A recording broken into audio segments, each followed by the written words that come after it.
I don't know what it feels like to have one broken rib. But I heard someone say that a broken femur is one of the most painful things that you can ever have. But I would say that having 20 broken ribs rivals that. But for me, it was a very like heavy feeling, but also it was like the sharp, like searing kind of pain, but it was heavy because all of them were broken. And so for me, the right side felt different than the left side because the right side had all the metal in it now, and so it felt restrictive a lot. It still does. Like when I sneeze, sometimes I can feel it still. But the left side, it was just like this searing, searing sharp pain. And if I held my breath, it was fine.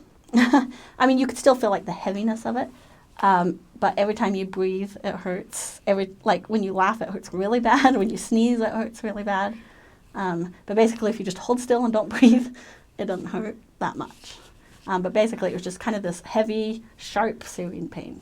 I would say it's probably the most like getting poked with something sharp, probably. It depends on doing the process because it would feel burning too sometimes, but I don't know when it changes. But most of the time, the most consistent was just that sharp, like you're getting poked with something sharp. And for ribs, there's not really much that you can do. You know, like I had the brace on mine, and so that kind of helped, but you just take pain medication and get through it. You know, there's not a whole lot that they can do for a broken rib. It took about, I would say, 3 months before I felt like my ribs were not tender anymore. Like I said, it still hurts when I sneeze, but I think it's just because of the metal plating that's in there, because it is only the right side that hurts. But it took about 3 months before they weren't tender anymore, and I had to be careful.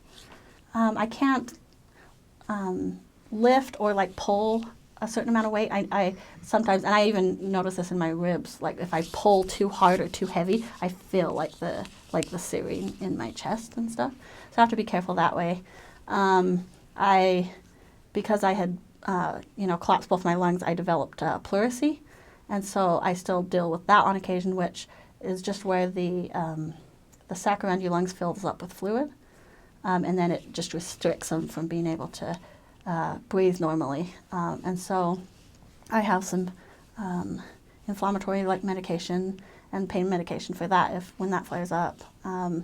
Like I said, I still suffer with nerve pain in my leg because it's not completely 100% back to normal. And so I can't really run very well. I have a hard time squatting down on the floor, kneeling down on the floor. Wearing high heels. Wearing high heels, flip-flops, going up and down the stairs, stuff like that.